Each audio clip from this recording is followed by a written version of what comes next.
Los encontré acurrucados bajo un puente de autopista en medio de una lluvia torrencial. El hombre aferraba a su pecho a un bebé con fiebre, ambos empapados hasta los huesos. No era un vagabundo cualquiera, era mi nieto. Durante 30 años creí que la traición de mi hijo era el dolor más grande que jamás sentiría. Las cuentas vaciadas, el infarto de mi esposo al descubrir el robo, las décadas de aislamiento. Nunca imaginé que estaría de pie en el barro bajo ese puente de concreto, con la lluvia calando mi abrigo costoso, mirando los ojos de mi esposo en el rostro de un desconocido. «¿Javier Mendoza?», pregunté, mi voz apenas audible por encima de la tormenta. Él levantó la vista, suspicaz, protector. «¿Quién es usted?», exigió, resguardando a su hijita de esta extraña mujer que aparecía de la nada. «Me llamo Alicia Mendoza», respondí, agachándome a su altura. «Sé que tu padre te dijo que yo estaba muerta, pero soy tu abuela». La expresión en su rostro. En ese instante, supe que todo estaba a punto de cambiar. Antes de continuar, por favor, deja un comentario diciéndonos desde dónde nos estás viendo y suscríbete al canal Nunca es tarde. Estamos creando una comunidad de personas increíbles que saben que nuestros mejores capítulos pueden ocurrir a cualquier edad. Ahora, volvamos a la historia. He mantenido la carpeta de plástico en mi escritorio durante 3 días, negra, anodina, lo suficientemente delgada como para deslizarse entre las páginas de un libro y desaparecer. Mi asistente la colocó allí sin comentarios, sabiendo que era mejor no mencionar su contenido. 3 mañanas, he tomado café en este escritorio, movido papeles alrededor, hecho llamadas, todo fingiendo que no estaba ahí. Hoy estoy cansada de fingir. El Pacífico se extiende más allá de mis ventanas, un lienzo azul brillante bajo el sol de Baja California. Diseñé este ático yo misma después de que Esteban muriera.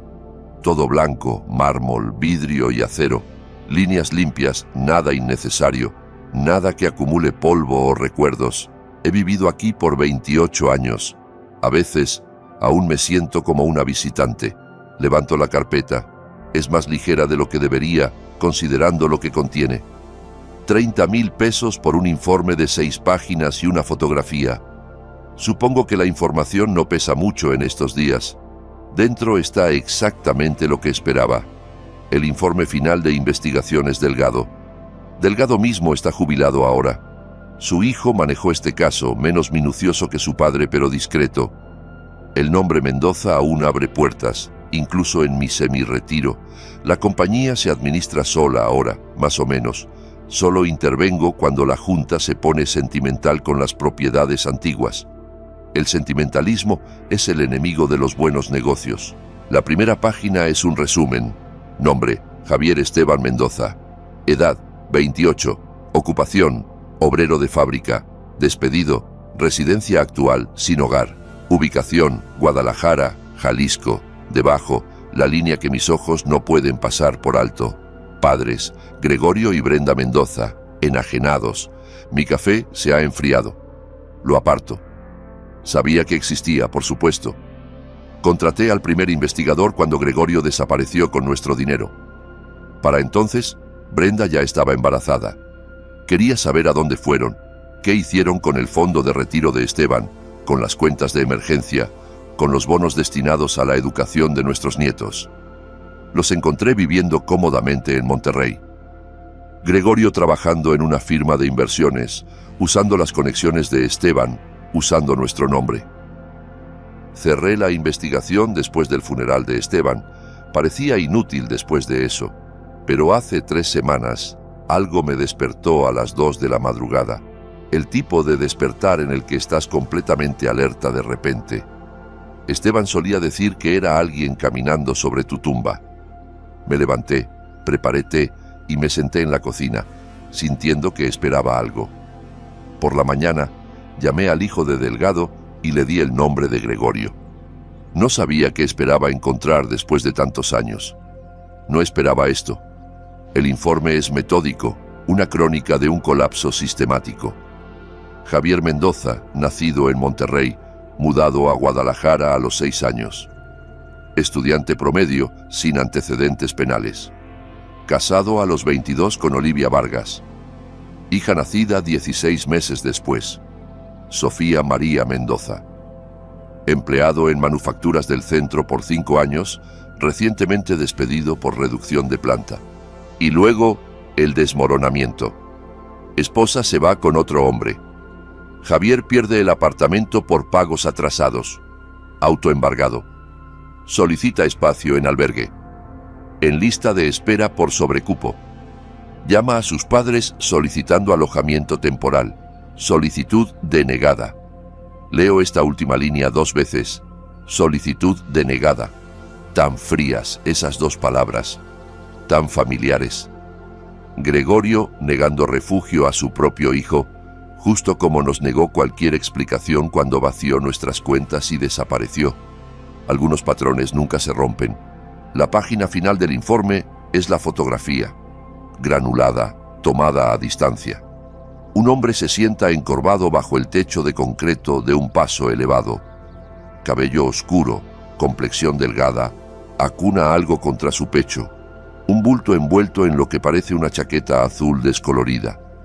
Una manita es visible, extendiéndose hacia su rostro. Dejo la foto con cuidado, como si pudiera desmoronarse entre mis dedos. Estoy de vuelta en nuestra antigua casa en Avenida Horizonte. 30 años se desvanecen como humo. La casa está demasiado silenciosa cuando abro la puerta. El auto de Esteban está en el garaje, pero no responde cuando lo llamo. Lo encuentro en su estudio, mirando el cofre abierto en la pared. Vacío. El escritorio antiguo donde guardaba el reloj de bolsillo de su abuelo, los cajones colgando abiertos. Recuerdo cómo no se volvió cuando entré, cómo siguió mirando el cofre vacío. Gregorio lo tomó todo, dijo, no como pregunta, su voz plana, como si comentara el clima.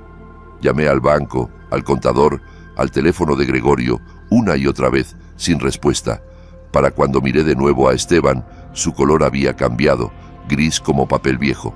Su mano izquierda aferrando el pecho, la derecha extendiéndose hacia mí. No alcancé el teléfono a tiempo. El doctor lo llamó un infarto masivo. Causas naturales. Nada que nadie pudiera hacer. Yo sabía mejor. Esteban Mendoza murió de un corazón roto, sentado en su sillón de cuero favorito, traicionado por el hijo que había sido el centro de su mundo. El recuerdo se retira, dejándome de vuelta en mi ático silencioso. La carpeta aún abierta, la fotografía mirándome. Javier y Sofía Mendoza. El nieto de Esteban. La bisnieta de Esteban. Viviendo bajo un puente porque Gregorio les negó refugio. Por 30 años he sido un fantasma en mi propia vida. Dirigir Propiedades Horizonte era solo algo para llenar los días después de que Esteban se fue. Dejé de importarme la mayoría de las cosas, dejé de invitar gente, dejé de celebrar fiestas. Las mujeres en mis comités de caridad me llamaban reina de hielo a mis espaldas. Nunca las corregí, pero el hielo preserva cosas, como la rabia, como el propósito. Cierro la carpeta con un golpe suave. La decisión se siente como despertar de un largo sueño. Presiono el botón del intercomunicador en mi teléfono de escritorio. Margarita, necesito que preparen el jet. Y llama a Arturo al servicio de autos. Necesitaré transporte en Guadalajara. Sí, señora Mendoza. ¿Cuándo partirá? Miro la carpeta negra una vez más. Mañana por la mañana. Y Margarita, empaca mi maleta para al menos una semana. Ropa adecuada para el clima de Jalisco en esta época. Por supuesto. ¿Alguien la acompañará? No, esto es personal. Termino la llamada y camino a la ventana. 65 pisos abajo. La gente se mueve como insectos.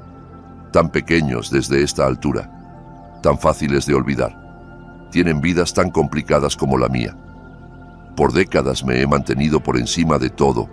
Desapegada, segura. Eso termina mañana. Presiono mi palma contra el vidrio fresco. Tengo 78 años. Tengo más dinero del que podría gastar en 3 vidas. Tengo una compañía que lleva el nombre de la familia de mi esposo. Lo que no tengo es mucho tiempo restante, o algo que se parezca a una familia. El hombre bajo ese puente no sabe que existo. Su padre probablemente le dijo que yo estaba muerta, justo como me dijo a mí que se habían mudado al extranjero. Otra de las mentiras convenientes de Gregorio. Javier no sabe de Esteban, de Horizonte, de su legado. No sabe que sus ojos, si son como los de la foto de su licencia en el informe, son del mismo marrón profundo que los de mi esposo. No lo sabe, pero lo sabrá. No he rezado desde el funeral de Esteban. No he creído en mucho de nada. Pero de pie aquí, mirando la vastedad del océano, me encuentro esperando que algún rastro de Esteban viva en ese joven. Que el veneno de Gregorio no haya llegado hasta la siguiente generación. Mañana lo descubriré. Mañana conoceré al último de los Mendoza, aunque él no sepa que eso es lo que es. Los motores del jet zumbaban en un tono que hacía tiempo había dejado de notar. 6 horas desde Tijuana a Guadalajara, 6 horas para cuestionar mi propia cordura. Fuera de mi ventana, las nubes se extendían como una alfombra blanca debajo. Dejé mi bandeja de almuerzo intacta en la mesa lateral, algún plato de salmón artísticamente arreglado que Margarita había pedido. La comida no me interesaba. Funcionaba con café negro y determinación, ambos amargos y necesarios. La asistente de cabina apareció a mi lado. «Señora Mendoza, aterrizaremos en 20 minutos. Su auto está confirmado y esperando». «Gracias, Jessica. El clima en Guadalajara no es ideal. Lluvia fuerte. ¿Quiere que arregle algo adicional?» «Number». Empaqué apropiadamente. Ella asintió y se retiró. La había empleado por casi una década y aún me trataba con la deferencia cautelosa de una nueva contratada. Supongo que he cultivado esa respuesta. Más fácil así. Menos preguntas. El jet comenzó su descenso, virando a través de una densa capa de nubes. Cuando salimos, Jalisco se extendía debajo, plano, gris y anodino. Nada como los azules y verdes vibrantes de Baja California. Este paisaje encajaba perfectamente con mi estado de ánimo. Tomás estaba esperando, como prometido, de pie junto a un Lincoln negro con un paraguas listo. Me había conducido en 6 ciudades diferentes a lo largo de los años. Nunca hacía preguntas, nunca ofrecía conversación innecesaria. El empleado perfecto. «Señora Mendoza», dijo con un leve asentimiento mientras sostenía la puerta. «Tomás, bueno verte de nuevo». «¿A dónde, señora?» Le entregué un papel doblado con las coordenadas marcadas. Lo miró, su expresión inalterada.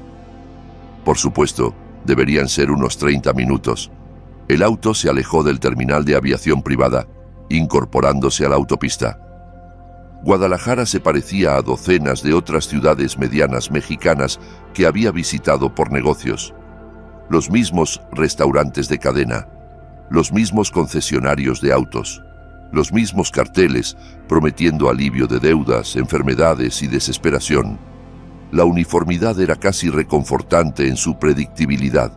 Luego giramos al este y el paisaje comenzó a cambiar. Las primeras señales fueron sutiles. Más baches en la carretera, menos edificios nuevos. Luego marcadores más obvios, centros de préstamos rápidos, licorerías con barrotes en las ventanas, lotes vacíos donde alguna vez hubo negocios. La lluvia empezó a caer, ligera al principio, luego con creciente intensidad. Los limpiaparabrisas creaban un ritmo hipnótico contra el vidrio. Chas, chas, chas. He poseído propiedades en barrios como este. Al principio de mi carrera, caminaba las calles yo misma, identificando edificios para adquirir. Esteban siempre decía que tenía ojo para el potencial bajo la decadencia. Pero esos eran viajes de negocios, evaluaciones de valor. Esto era diferente. En algún lugar de este sitio olvidado estaba mi nieto. Mi nieto. Las palabras aún se sentían ajenas en mi mente. El auto redujo la velocidad al acercarnos a un enorme paso elevado. La autopista sobre nosotros rugía con el flujo constante de tráfico, amplificado por la lluvia pesada, tamborileando en nuestro techo. A través de las ventanas empañadas podía distinguir un pequeño campamento acurrucado contra uno de los pilares de soporte, una lona azul, alguna clase de tienda, pilas de lo que podrían ser posesiones o solo basura. Tomás estacionó en el hombro lodoso, los neumáticos chapoteando en la tierra húmeda.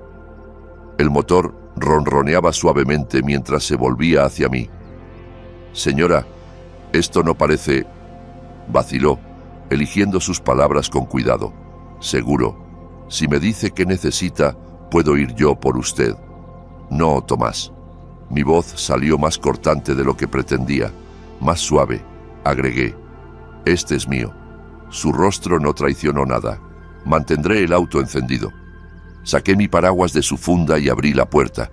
El sonido de la lluvia era ensordecedor, un rugido puntuado por el trueno de camiones pasando arriba. El olor me golpeó inmediatamente. Tierra húmeda, escape y algo más, el particular hedor de la pobreza. Mis zapatos, de cuero italiano, sensatos pero caros, se hundieron de inmediato en el barro. No me permití dudar. Comencé a caminar hacia el campamento, mi paraguas, un escudo endeble contra el diluvio. El agua salpicaba mis tobillos con cada paso, empapando mis pantalones, pese a mi pisada cuidadosa. El área bajo el puente era un mosaico de charcos y basura, envolturas de comida rápida, vidrio roto, un carrito de supermercado volcado, y allí, contra el pilar de concreto, una pequeña tienda, su tela delgada ondulando en las ráfagas ocasionales de viento que barrían bajo el paso elevado. Estaba a medio camino cuando lo oí. Un llanto delgado, apenas audible sobre la tormenta, el llanto de un bebé, no el lamento saludable de un berrinche, sino el sonido débil, exhausto de un malestar genuino, de necesidad. Mi paso se aceleró pese al terreno traicionero. Al acercarme, vi que la solapa de la tienda estaba parcialmente abierta. Dentro, un hombre arrodillado de espaldas a mí, sus hombros encorvados, su espina visible a través de su camiseta delgada, mientras se inclinaba sobre algo en sus brazos. Sus movimientos eran gentiles pero desesperados, el balanceo rítmico de alguien intentando calmar a un niño. Me detuve justo fuera de la entrada. Por un momento, me quedé congelada, el peso completo de lo que hacía de repente real. No estaba mirando un informe más. Esto no era un problema abstracto para resolver. Javier Mendoza. Se giró bruscamente, el movimiento tan agudo que parecía doloroso. Un brazo se apretó instintivamente alrededor del bulto que sostenía, el otro se apoyó en el suelo como listo para huir. Su rostro, Dios, su rostro. Bajo la barba incipiente y el agotamiento, podía ver a Esteban. La misma mandíbula fuerte, los mismos ojos hundidos, ahora cautelosos y defensivos. ¿Quién es usted? Su voz era áspera, ya sea por desuso o enfermedad. El bebé en sus brazos se removió, sus llantos volviéndose más insistentes. Estaba envuelta en lo que parecía una chaqueta de hombre, demasiado grande para su diminuto cuerpo. Su carita roja, su cabello oscuro pegado a la frente por el sudor, pese al frío en el aire. Sin pensar, di un paso adelante y ajusté mi paraguas, inclinándolo para cubrir completamente la abertura de la tienda. La lluvia comenzó a golpear mis hombros y cabeza de inmediato, pero apenas lo noté. «Está caliente», dije, asintiendo hacia la niña. «¿Fiebre?» La confusión cruzó su rostro. «¿Qué quiere? No tenemos nada. No estoy aquí para quitarles nada». Me agaché, poniéndome a su nivel de ojos, ignorando el barro empapando mis rodillas. «Me llamo Alicia Mendoza». Nada, ningún reconocimiento en sus ojos. «Soy tu abuela». Me miró fijamente, la confusión dando paso a la sospecha. «Eso no es posible», dijo rotundamente. «Mis abuelos están muertos, de ambos lados. ¿Tu padre te dijo eso?» «Sobre mí, al menos». Mantuve su mirada firme. Gregorio mintió. Al mencionar el nombre de su padre, algo cambió en su expresión, no ablandándose exactamente. Un tipo diferente de cautela. «No sé qué clase de estafa es esta», pero no me interesa. Comenzó a girarse. Luego se detuvo cuando el bebé soltó otro llanto, este más urgente. «Necesita un doctor», dije, en voz baja. «¿Cree que no lo sé?». Las palabras estallaron de él, crudas, con frustración y miedo. En la sala de emergencias dijeron que era solo un resfriado. Me dieron Tylenol infantil y nos mandaron de vuelta. Ha estado así por 3 días. Lo estudié un momento. «¿Cuándo comiste por última vez, Javier?». Apartó la mirada. «Estoy bien. Eso no es lo que pregunté. Ayer, quizás». Su mandíbula se tensó. «Mire, aprecio la preocupación, pero...». «Tengo un auto esperando», interrumpí. «Está cálido, seco, hay comida, y puedo tener un pediatra esperándonos en mi hotel en 1 hora». Rió. Un sonido áspero sin humor. «Claro». «¿Y qué quiere a cambio?». «Nada que no estés dispuesto a dar». Me incliné ligeramente adelante. «No te pido que confíes en mí, te pido que tomes una decisión práctica por el bien de tu hija». Los llantos del bebé habían disminuido a quejidos. Parecía completamente agotada. «Sofía», dijo suavemente, mirando hacia ella. «Su nombre es Sofía». «Sofía», repetí. El nombre se sentía extraño en mi lengua, desconocido, pero de algún modo correcto. A Esteban le habría gustado ese nombre. «¿Quién?». «Tu abuelo». «Mi esposo». Me estudió el rostro, buscando algo. Un indicio, quizás, o alguna señal de engaño. Lo que vio, en cambio, debió ser un agotamiento igual al suyo. «1 hora», dijo finalmente. «Iremos a su hotel. Sofía, ve a un doctor. Luego hablamos. Si no me gusta lo que oigo, nos vamos». Asentí una vez. «De acuerdo». Reunió una pequeña mochila, todas sus posesiones en el mundo, me di cuenta, y se esforzó por ponerse de pie mientras mantenía a Sofía segura contra su pecho. Noté cómo se tambaleó ligeramente, estabilizándose contra el poste de la tienda. «¿Necesitas ayuda?», pregunté. «Puedo cargar a mi propia hija», respondió, el orgullo enderezando su espina momentáneamente. Caminamos de vuelta al auto en silencio, la lluvia aún golpeando alrededor. Tomás nos vio acercarnos y salió rápidamente para abrir la puerta trasera. Si se sorprendió por mis compañeros, no lo mostró. Mientras Javier se deslizaba en el interior cálido del auto, aún aferrando a Sofía a su pecho, capté un vistazo de su rostro en la luz tenue. Por un momento el cansancio se desvaneció, reemplazado por puro alivio. Era la mirada de alguien que se ahogaba y finalmente tocaba tierra firme. Lo seguí al auto, cerrando mi paraguas y dejándolo goteando en la alfombrilla. «Al Hotel Granville, Tomás. Y llama a la doctora Vargas. Dile que es urgente». Mientras el auto se alejaba del borde, miré atrás a la pequeña tienda, ya colapsando bajo el peso de la lluvia. Estaría desaparecida por la mañana, lavada como si nunca hubiera existido, como si ellos nunca hubieran estado allí. Algunos fantasmas se niegan a ser olvidados. Observé a Javier desde el otro lado de la suite del hotel, mientras la doctora Vargas examinaba a Sofía. La transformación del puente a este momento había sido rápida y desorientadora, para él sobre todo. Menos de 3 horas atrás, estaban acurrucados bajo ese paso elevado de concreto. Ahora, Sofía yacía en sábanas blancas crujientes, mientras una pediatra escuchaba su pecho. «Infección respiratoria», confirmó la doctora Vargas, quitándose el estetoscopio. «Necesita antibióticos inmediatamente. Traje algunos para empezar». Miró directamente a Javier. «La trajo a tiempo, señor Mendoza». Javier no había soltado la manita de Sofía durante todo el examen. «¿Estará bien?». «Con cuidado apropiado, absolutamente. Necesita calor, descanso, medicación y buena nutrición». La doctora Vargas me miró.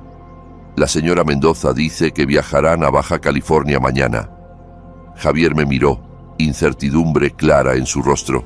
«Solo si Sofía está lo suficientemente bien», dije, «y solo si eso es lo que Javier decide». La doctora Vargas asintió. «El vuelo privado sería mejor que uno comercial, menos exposición a otras enfermedades. Proporcionaré instrucciones detalladas para el cuidado durante el viaje». Después de que se fue, Javier se sentó al borde de la cama, Sofía acunada contra él. Había caído en un sueño más pacífico después de tomar la medicina. El silencio entre nosotros se extendió, lleno de preguntas no formuladas. «Hay comida», dije finalmente, señalando el carrito de servicio a la habitación que había pedido mientras la doctora examinaba a Sofía. «Deberías comer algo». Miró los platos cubiertos, luego de vuelta a Sofía. Entendí su renuencia a soltarla incluso por un momento. «¿Puedo?», pregunté, extendiendo mis brazos. Su vacilación fue breve pero notable. Luego, con cuidado, transfirió a su hija a mis brazos. Me acomodé en un sillón, sosteniendo su cabecita en la curva de mi codo. «Come», dije. «La tengo». Comió como un hombre que no había visto comida en días, lo cual probablemente era el caso. Mantuve mis ojos en Sofía, dándole la dignidad de no observar su hambre. Su peso pequeño en mis brazos se sentía extraño y familiar. Hacía décadas que no sostenía a un bebé. Gregorio, luego algunos hijos de amigos, luego nadie. El pensamiento de Gregorio amenazó con surgir, pero lo aparté. «No ahora». «¿Por qué hace esto?», preguntó Javier finalmente, su voz baja. «Es complicado», respondí, «y necesitas descanso más que explicaciones esta noche. Mañana, en el avión, podemos hablar». Me estudió por un largo momento. «No entiendo nada de esto. ¿Por qué mi padre mentiría sobre que usted estaba muerta? ¿Por qué vendría a buscarnos ahora?». Esas son preguntas justas, pero tienen respuestas largas. Miré a Sofía, luego de vuelta a él. «Javier, les ofrezco a ti y a Sofía un lugar seguro para quedarse en mi casa en Baja California. No permanentemente, no con condiciones, solo un lugar para recuperarse y planear los siguientes pasos. Si decides irte en cualquier momento, arreglaré transporte a donde quieras». «¿Así nada más? ¿Sin condiciones?». «Así nada más». «¿Por qué debería confiar en usted?». La miré directamente. «No necesariamente deberías, apenas me conoces. Pero considera la realidad práctica. Tu hija está recibiendo el cuidado médico que necesita. Tienes un lugar seguro para dormir esta noche. Mañana puedes tomar tu siguiente decisión». Asintió lentamente, el agotamiento finalmente venciendo su cautela.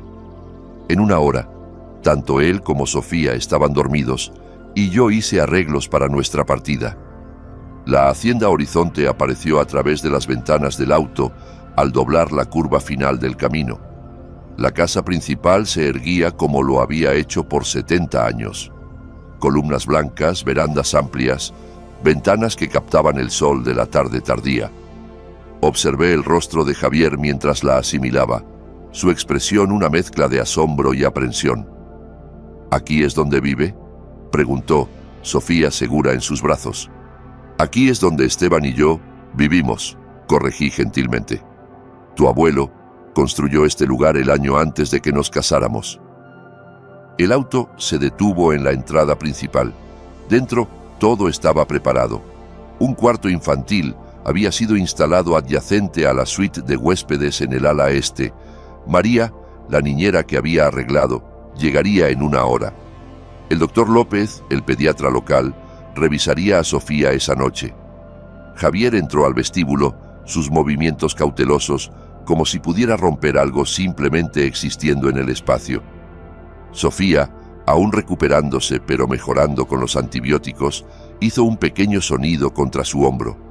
«Déjame mostrarte dónde se quedarán», dije. Lo guié a través de la casa al ala este, evitando deliberadamente las áreas formales. La suite de huéspedes que elegí era cómoda, pero no abrumadora. Un dormitorio con un área de estar adjunta, colores neutros, ventanas con vista a los jardines. El cuarto infantil conectado era simple pero completo. Una cuna, mesa para cambiar, mecedora. «María llegará pronto», expliqué. «No está aquí para tomar el control. Está para que puedas descansar cuando lo necesites». Javier se paró en el centro de la habitación, luciendo perdido. «Hay ropa en el vestidor», continué. «Cosas básicas, camisetas, jeans. La cocina abajo siempre está abierta, tus habitaciones tienen cerradura. Saqué un teléfono inteligente de mi bolsillo. Este tiene mi número programado. Llama o envía mensaje en cualquier momento, día o noche. Aceptó el teléfono con su mano libre. No sé qué decir. No necesitas decir nada. Instálense. Descansen. Eso es todo lo que importa ahora. Por 3 días, Javier se mantuvo mayormente en sus habitaciones. María reportó que Sofía mejoraba rápidamente con la medicación y el cuidado apropiado. Les di espacio reconociendo que Javier necesitaba tiempo para descomprimirse, para asegurarse de que esto no era una trampa elaborada.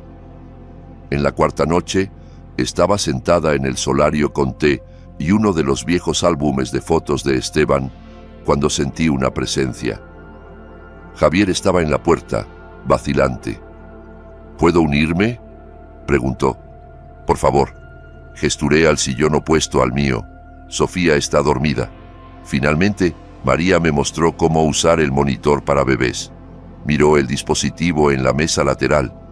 Me está costando acostumbrarme a tener ayuda. Asentí, sirviéndole té como había notado que le gustaba. Sin azúcar, un chorrito de leche. ¿Pudiste explorar los terrenos hoy? Un poco. Caminé hasta el estanque. Aceptó la taza con un gesto de gracias. Este lugar es increíble. No siempre fue así, dije, viendo una abertura.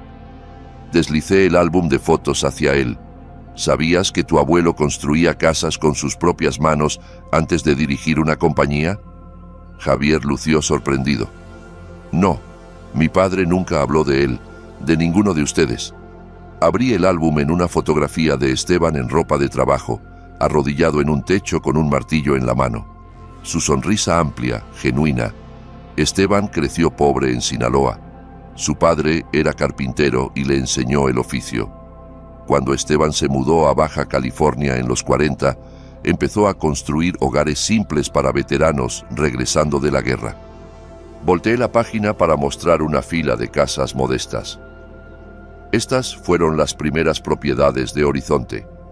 Nada lujoso, pero sólido. Construido para durar. Javier estudió las fotos, sus dedos flotando justo sobre la superficie, sin tocar. Parece feliz. Lo era más cuando trabajaba con sus manos. Volteé otra página. Esta fue nuestra primera oficina real. Solo un cuarto de almacenamiento convertido con un teléfono. Esteban decía que Horizonte no construye casas. Construimos el lugar donde una familia se siente segura. Javier levantó la vista. ¿Es por eso que vino por nosotros? Por lo que él creía. La franqueza de la pregunta me tomó por sorpresa. En parte, admití. Pero es más complicado que eso. Mi padre, dijo, su voz endureciéndose ligeramente. ¿Qué les hizo? Cerré el álbum gentilmente. Hay huecos en nuestra historia familiar, Javier. 30 años de ellos. Tu padre se aseguró de eso. Nunca supimos de tu crianza. Nunca vimos tus fotos de infancia. Eso es algo que nunca recuperaré. Estuvo callado por un largo momento. Dijo, nosotros, usted y mi abuelo. Sí. Esteban nunca supo que existías. Murió poco después de que tu padre se fue. Algo cambió en su expresión. Lo siento, yo también. Hice una pausa, eligiendo mis palabras con cuidado. Tu padre tomó decisiones que no entiendo. Pero Esteban era un buen hombre, el mejor que he conocido. Habría movido cielo y tierra por conocerte. Más tarde esa noche, pasaba por el cuarto infantil cuando lo oí. Un zumbido suave, bajo. Javier mecía a Sofía, cantando algo gentil y sin palabras. La melodía se atoró en mi pecho como un dolor físico. Esteban solía tararear esa misma tonada mientras trabajaba en su estudio, concentrado en planos hasta tarde en la noche. Me alejé en silencio, no queriendo interrumpir el momento. Abajo, caminé por la casa silenciosa, mis dedos rozando las paredes. Por 30 años, Horizonte había sido un museo de lo que perdí. Esa noche, por primera vez, se sentía como algo más, un hogar. La mañana en Baja California era brillante y cálida, el tipo de claridad cristalina que solo se encuentra en octubre, después de que el peor calor del verano ha pasado. Me senté frente a Javier en la pequeña mesa de desayuno en el patio, viéndolo untar mermelada en una tostada para Sofía. Ella estaba en una silla alta, balbuceando feliz, un cambio radical de la bebé febril y apática que conocí bajo ese puente 6 meses atrás. 6 meses. A veces se sentía como días, otras como años. Javier había ganado peso. Su rostro, una vez demacrado, ahora saludable, sus ojos claros. Había encontrado una rutina aquí. Paseos matutinos con Sofía por los terrenos de la hacienda, ayudando a María con proyectos domésticos por las tardes. Leía vorazmente de la biblioteca de Esteban. Se estaba curando, pero podía ver la inquietud empezando a tomar forma. Un hombre como Javier necesitaba propósito. ¿Has pensado en lo que sigue?, pregunté, manteniendo mi tono casual mientras sorbía mi café. Levantó la vista, su expresión reservada. He estado aplicando a empleos en línea, trabajo de fábrica, mayormente. Hay una planta manufacturera a unos 20 kilómetros de aquí que está contratando. Asentí, considerando sus palabras. Esa es ciertamente una opción. Sofía aplastó su tostada con deleite y Javier limpió gentilmente sus deditos. El amor y atención que le mostraba nunca flaqueaban. Me recordaba a Esteban, esa misma devoción quieta e inquebrantable. ¿Puedo hacer una observación?, pregunté. Por supuesto. Propiedades Horizonte tiene 100 agentes que pueden vender una casa de 4 habitaciones. Lo que no tenemos son suficientes personas que entiendan qué la convierte en un hogar. Dejé mi taza de café. Tú perdiste un hogar. Luchaste por hacer uno para tu hija bajo un puente. Lo entiendes mejor que cualquier maestro en administración que pueda contratar. Su frente se arrugó ligeramente. ¿Qué sugiere? Tenemos una vacante para asistente de gerente de proyectos. Nivel inicial, horas largas. Trabajo no particularmente glamoroso. Mantuve su mirada firme. Esto no es un regalo, Javier. Es una oportunidad. Empezarías desde abajo. Nadie sabría quién eres. Tu éxito o fracaso sería completamente tuyo. Estuvo callado por un largo momento, ayudando ausentemente a Sofía con su vasito. No tengo experiencia en bienes raíces. Esteban tampoco la tenía cuando empezó a construir hogares para veteranos.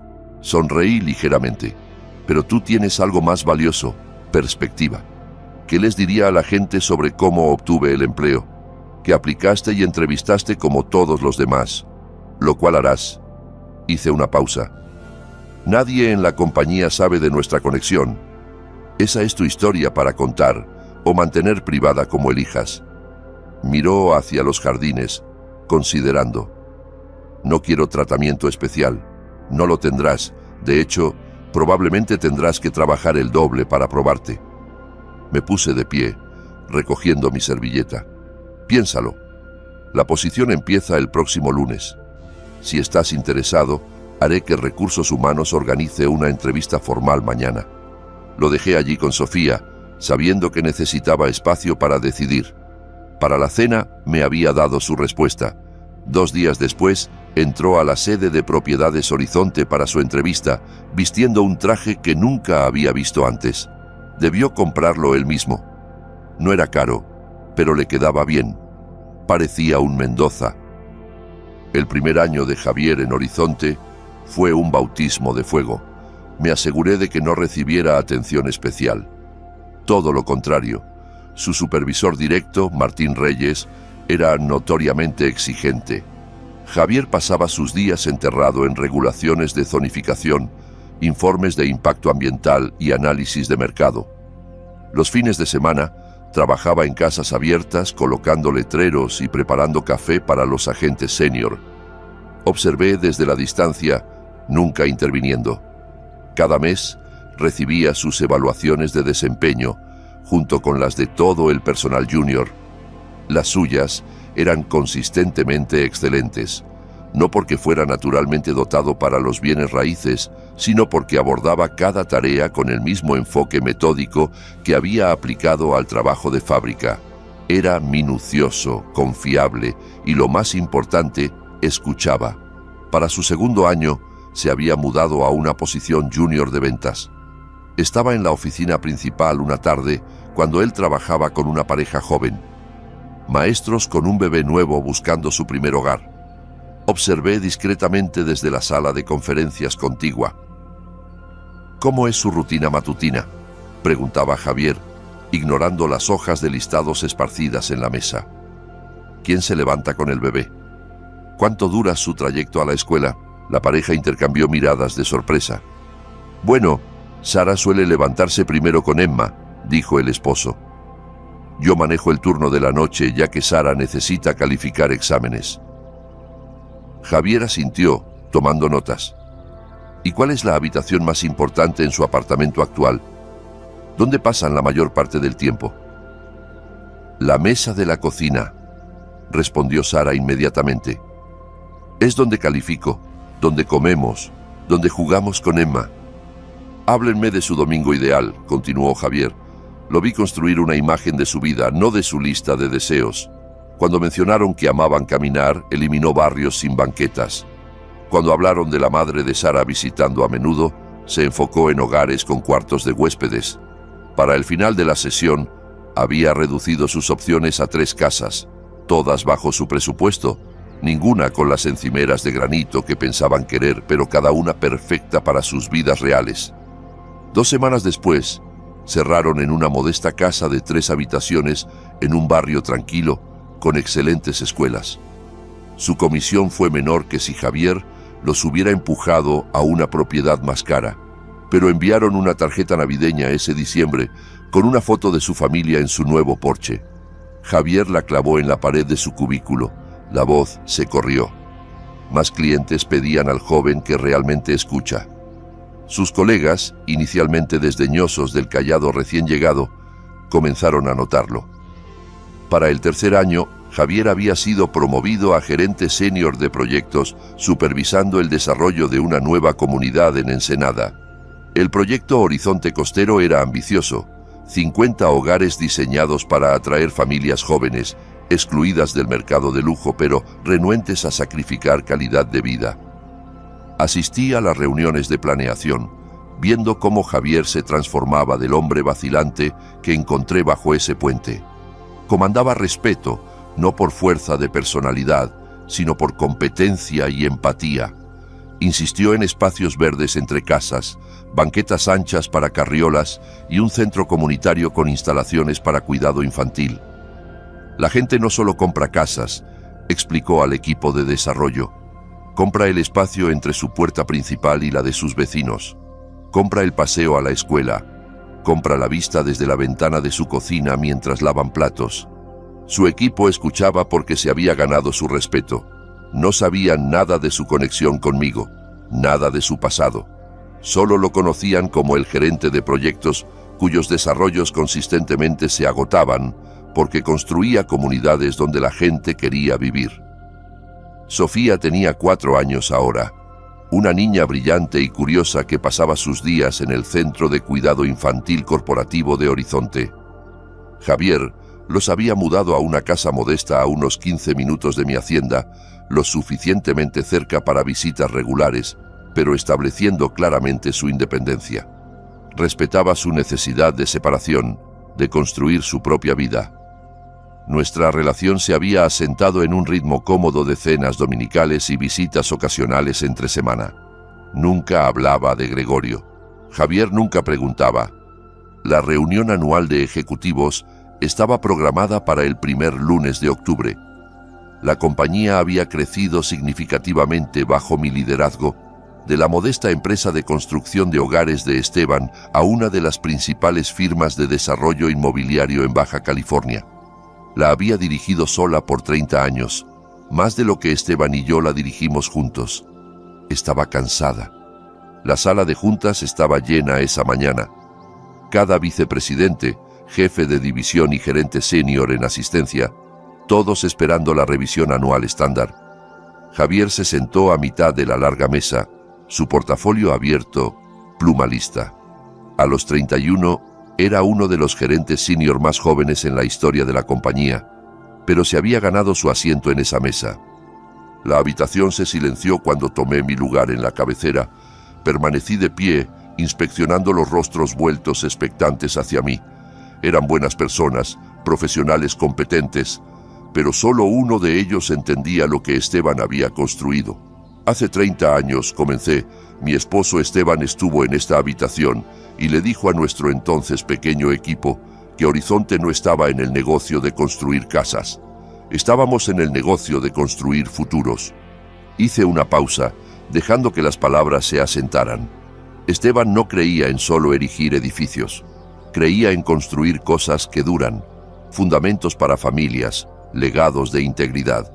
Caminé lentamente alrededor de la mesa, haciendo contacto visual con cada uno. Por 30 años he buscado un sucesor que comparta esa visión. No alguien que pueda leer un balance, sino alguien que entienda el valor de una llave de puerta principal en la mano de una familia. Un silencio anticipatorio cayó sobre la habitación. Varios vicepresidentes se enderezaron en sus sillas, rostros expectantes. Mi mirada continuó su circuito hasta llegar a Javier. Me observaba con cuidado, su expresión curiosa pero modesta. Lo he encontrado, continué. Alguien que empezó desde abajo y probó su valor a través de integridad y una empatía que no se puede enseñar. La habitación siguió mi mirada hacia Javier, cuyos ojos se abrieron ligeramente en realización. A partir de hoy, el nuevo director ejecutivo de Propiedades Horizonte es Javier Mendoza. El silencio fue absoluto. Javier me miró, el shock evidente en cada línea de su rostro. Luego, alrededor de la mesa, las expresiones cambiaron de sorpresa a cálculo a aceptación. Algunos vicepresidentes asintieron lentamente. Habían trabajado de cerca con Javier, visto sus resultados, su estilo de liderazgo. El nombramiento era inesperado, pero no inexplicable. Javier, dije, gesticulando a la cabecera de la mesa. ¿Te gustaría decir unas palabras? Se levantó lentamente, recomponiéndose con esfuerzo visible. Mientras se movía a mi lugar, se detuvo a mi lado. ¿Por qué?, susurró solo para que yo oyera. Lo miré firmemente. Porque eres el legado de Esteban, respondí suavemente, y el mío. Mientras Javier se dirigía a la habitación, su incertidumbre inicial, dando paso a una confianza quieta, tomé asiento y observé el futuro de Horizonte tomar forma. La compañía cambiaría bajo su liderazgo, evolucionaría en formas que Esteban y yo nunca imaginamos, pero su corazón, su comprensión de lo que un hogar realmente significa, permanecería exactamente como debía ser. Estaba en mi oficina en la Torre Horizonte, revisando informes trimestrales, cuando Margarita sonó por el intercomunicador. Señora Mendoza, hay 2 personas en el vestíbulo insistiendo en ver al señor Mendoza. No tienen cita, pero son bastante persistentes. Algo en su tono captó mi atención. ¿Dieron sus nombres? Una breve vacilación. El señor y la señora Gregorio Mendoza. El nombre me golpeó como un golpe físico. Por un momento, no pude respirar apropiadamente. ¿Señora Mendoza? ¿Debo hacer que seguridad los escorten fuera? Me recompuse. Number, diles que el señor Mendoza no está disponible. Bajaré yo. ¿Estás segura de que eso es? Estoy segura, Margarita. Me puse de pie, alisando mi falda con manos que de repente temblaban. 30 años desde que vi a mi hijo. Había imaginado este momento incontables veces. ¿Qué diría? ¿Qué haría? Ahora que estaba aquí, me sentía extrañamente calmada. El viaje en ascensor al vestíbulo fue 17 pisos de recuerdos. Gregorio como toddler, corriendo hacia Esteban con brazos extendidos. Gregorio a los 12, mostrando orgulloso a su padre una casa modelo que construyó para un proyecto escolar. Gregorio a los 20, sus ojos fríos mientras explicaba por qué merecía acceso temprano a su fondo fiduciario. Había visto el cambio en él, la creciente arrogancia, el encanto vacío. Pero Esteban había estado ciego. Esteban había amado sin reservas, sin protección. Las puertas se abrieron al vestíbulo de mármol reluciente de la Torre Horizonte. Y allí estaban. Reconocí a Gregorio inmediatamente, pese a los años. Más delgado, canas en las sienes, líneas profundas alrededor de la boca. Pero inconfundiblemente mi hijo, la mujer a su lado debía ser Brenda. Ambos vestidos con ropa que alguna vez fue cara pero ahora mostraba signos de desgaste. Estaban cerca del escritorio de recepción, Gregorio gesticulando enfáticamente al guardia de seguridad. No creo que entienda quién soy. Soy su padre. Exijo verlo inmediatamente. Como expliqué, señor, el señor Mendoza no está disponible sin cita, respondió el guardia con calma. Entonces, haga una cita. Dígale que sus padres están aquí. Crucé el vestíbulo, mis tacones cliqueando contra el mármol. El sonido captó su atención. Gregorio se volvió, irritación clara en su rostro, hasta que me vio. Su expresión se congeló. «Hola, Gregorio», dije, mi voz notablemente firme. Palideció. «Madre». Los ojos de Brenda se abrieron en reconocimiento. «Alicia», dijo, su voz tensa. Luego, recomponiéndose con esfuerzo visible, «Ha pasado mucho tiempo». «Sé por qué están aquí», interrumpí. Miré directamente a Gregorio. La noticia del nombramiento de Javier salió en la sección de negocios de varios periódicos. ¿Piensan que hay dinero de por medio? Eso no es justo, protestó Gregorio, pero débilmente. Somos sus padres. Tenemos derecho. ¿Derecho? Repetí la palabra como vidrio en mi boca. Hablemos de derechos, ¿de acuerdo? No aquí. Me volví al guardia de seguridad. Por favor, escorten a estos visitantes a la sala de conferencias B y notifiquen a la asistente del señor Mendoza que no debe ser interrumpido por ninguna razón. Sí, señora Mendoza. Gregorio y Brenda intercambiaron miradas, pero siguieron al guardia a los ascensores. Tomé uno separado, necesitando esos pocos momentos sola para recomponerme. La sala de conferencias era pequeña, con una mesa de vidrio y 6 sillas. Entré última, cerrando la puerta detrás de mí. Gregorio y Brenda se habían sentado en un lado de la mesa. Permanecí de pie. «Te ves bien, madre», comenzó Gregorio, su voz adoptando esa cualidad suave que recordaba demasiado bien. «Ha pasado demasiado tiempo. 30 años. 4 meses y 16 días», respondí. «Desde el día que vaciaste nuestras cuentas y desapareciste». Tuvo la gracia de lucir incómodo. «Sé que debes estar enojada, enojada». Lo corté. La ira es un lujo para los vivos. Yo no estaba viviendo, Gregorio. «Cometimos errores», intervino Brenda. «Éramos jóvenes, pero somos los padres de Javier. Tenemos una relación que reconstruir». Volteé mi mirada hacia ella. Una relación. Mi voz, peligrosamente suave. «Háblenme de esta relación. ¿Era la que negaron cuando su hijo y nieta no tenían dónde ir? ¿O quizás la relación donde le dijeron a Javier que yo estaba muerta?» Gregorio se removió en su asiento. Teníamos nuestras razones. ¿Saben dónde encontré a su hijo?, pregunté, inclinándome adelante con ambas manos en la mesa. Bajo un puente de autopista, en la lluvia. Su hija enferma con fiebre. Ahí es donde su relación lo dejó. El rostro de Brenda se sonrojó. Estábamos teniendo dificultades financieras. Ustedes tenían dificultades financieras, repetí, cada palabra precisa y afilada. Y su solución fue dejar a su hijo y a su bebé vivir bajo un puente. Me enderecé, mirando directamente a Gregorio. Tu padre murió por lo que nos hiciste. ¿Lo sabías? El doctor lo llamó infarto, pero fue un corazón roto. Esteban murió sentado en su estudio, mirando el cofre vacío donde estaban nuestros ahorros de vida. Gregorio palideció más. Nunca quise... No quisiste que muriera. Quizás no, pero quisiste robarnos.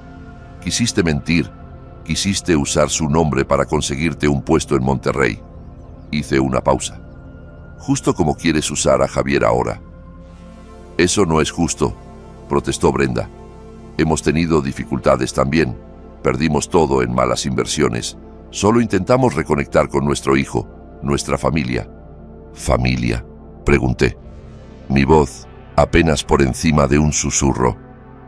Hablan de familia. La familia no abandona a un hijo bajo un puente. La familia no construye una vida sobre mentiras que mataron a su propio padre. Saqué un documento doblado de mi bolsillo y lo coloqué en la mesa entre nosotros. Esto es una orden de restricción. Les prohíbe a ambos contactar a Javier o Sofía de cualquier manera. También les impide entrar a cualquier propiedad de Horizonte. Deslicé otro documento adelante. Esto es evidencia del robo de nuestras cuentas. El estatuto de limitaciones ha expirado, pero si contestan la orden de restricción, me aseguraré de que esto se haga muy público. Gregorio miró los papeles, luego a mí. No puedes hacer esto, es nuestro hijo. No, dije simplemente, era su hijo.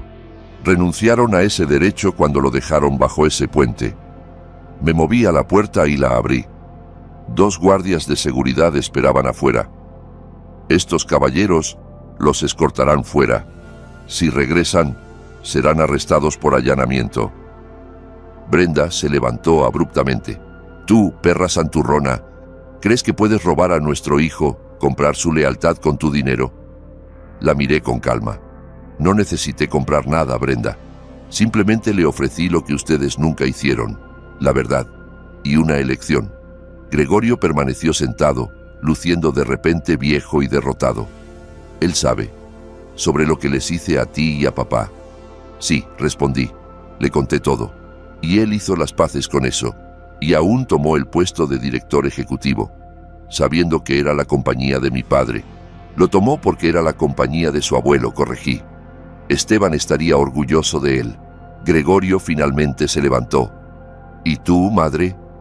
¿Estás orgullosa de lo que has hecho, volviendo a mi hijo en mi contra? No tuve que volver a nadie en tu contra, Gregorio. Tú lo hiciste solo. Mantuve la puerta abierta más amplia. Adiós. Salieron. Brenda con la cabeza alta en desafío. Gregorio con los hombros caídos en derrota. Observé mientras los guardias de seguridad los llevaban a los ascensores. Observé hasta que las puertas se cerraron y se fueron. Solo entonces me permití hundirme en una silla, mi compostura finalmente quebrándose. No sé cuánto tiempo estuve allí sentada antes de que hubiera un suave golpe en la puerta. ¿Alicia? Javier estaba en la puerta, preocupación grabada en su rostro. Margarita me contó lo que pasó. Me enderecé, intentando recomponerme.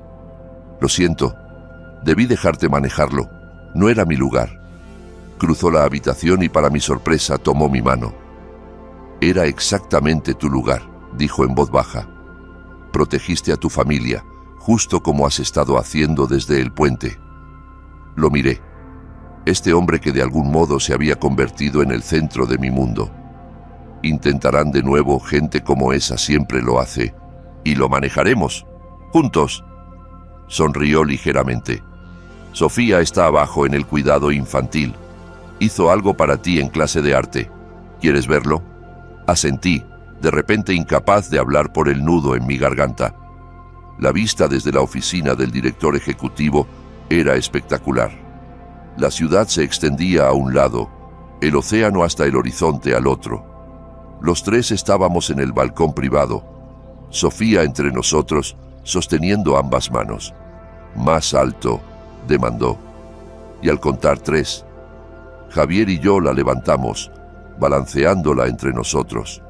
Su risa, brillante y sin miedo, carried por la brisa marina.